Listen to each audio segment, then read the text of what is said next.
Hello everybody, welcome to the January 13th through 14th, Monday and Tuesday 2025 price review. Now, getting started, we are looking at Monday's price action on the 15-minute time frame. And as you can see, it was pretty lackluster, which we had anticipated. So the morning session in Monday, as you can see, pretty back and forth, very choppy. Now, London session did offer a pretty good move, but there was no real good way of getting into that. So we were very choppy in the morning session, but we expanded higher and made a nice run in the afternoon session. Now, the reason why we expanded higher and made a nice run in the afternoon session is because we formed a daily SMT between Q2 and Q3 on the daily cycle with the Dow. So as you can see right here, the NASDAQ on the left made a failure swing while the Dow ran the low. And now I get asked this frequently of which candles are a part of different quarters, like is the first candle a part of a quarter, etc., etc. This candle right here would be a part of the quarter. Even if it's the first, it's still part of the quarter because this is the 6 a.m. candle. No matter what time frame you're on, no matter what it is. This is still the 6 a.m. candle. So if you're looking at the daily cycle, 6 a.m. is the very start of Q3. So this candle right here, since it's within 6 a.m., this would be a part of Q3 of the daily cycle. So we would still see this as SMT. Now we are looking at the 6-hour time frame. So take a moment, look at the chart, and then write down what you see. If you said the 6-hour TPD right here, then you would be correct. Now, what have I told you about 6-hour TPDs whenever it is the 6 a.m. candle? It creates a very nice run in the afternoon session and makes the afternoon session a lot easier and a lot cleaner to trade. So why did Q4 of the daily cycle not run below these lows before expanding higher? Because we already had that SMT between Q2 and Q3. So each one of these candles, these are quarters. So this is the 12 a.m. candle, this is Q2. This candle right here, the 6 a.m. candle, is Q3. And then the 12 p.m. candle is Q4, and it's all part of the daily cycle. So this is basic TPD right here.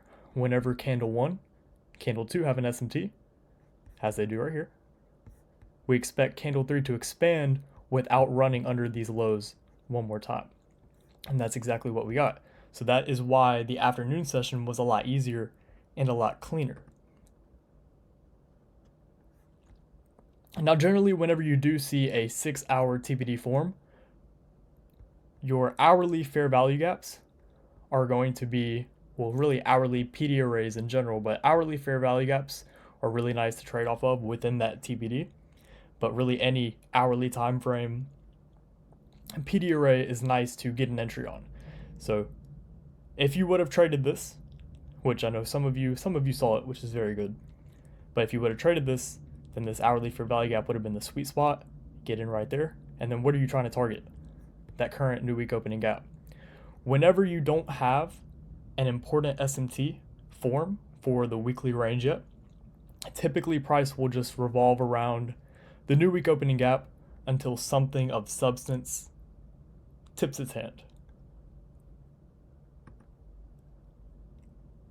So now we're looking at the daily chart on NASDAQ, and as you can see, we have this fair value gap right here that we were anticipating on Sunday.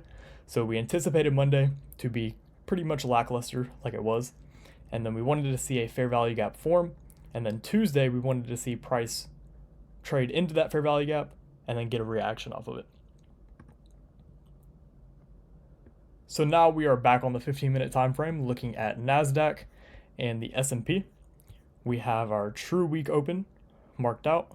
I don't know why it's cropped out a little bit, but you guys know it's there.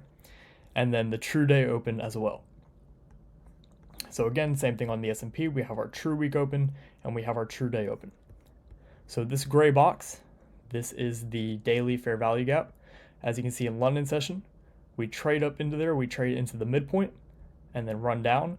And then on the news release, we create an SMT. So NASDAQ creates a failure swing, and the S&P runs the high, giving a reaction for the morning session, offering a pretty nice run. Now, it was a little bit difficult to get in here on the lower time frame if you didn't enter here or you didn't enter here. Now, as a higher time frame level, you can enter at the midpoint of gaps for higher time frame gaps whenever you see an SMT form upon news. So we tagged the midpoint of that daily fair value gap, which is our higher time frame level, tagged it one more time right there, and then traded lower, above the true day open and above the true week open. And it's important to keep in mind the time that this SMT formed. It formed right whenever the news released. And now we're looking at the 15-minute time frame again. NASDAQ on the left, S&P on the right.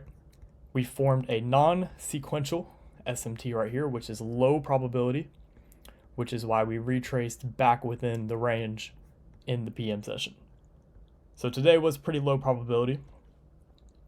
So if you found it pretty frustrating, or you were like, why is it so difficult to find something to do? This is why. Because before CPI, price typically tends to have this characteristic, or really before any big news event, price will tend to have this characteristic, and then after that news event releases, price becomes a whole lot clearer. So now I'm going to give my prediction on what I believe is going to happen. So currently, I do not want to pick a side. So CPI will run either the sell side liquidity or the buy side liquidity. If you do have a position opened up right here, please roll your stop into profits, not even at break even, into profits, because slippage, if CPI does expand higher, then it will run right through that stop and then give you a potential loss even though it was at break even.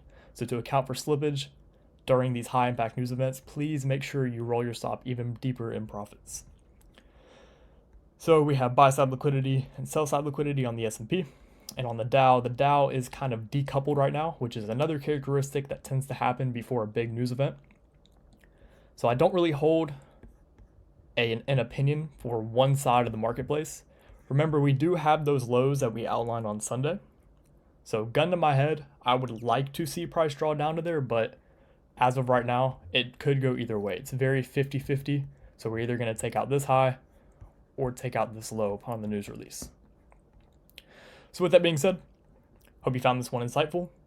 I will speak with you all tomorrow. Good luck and good trading.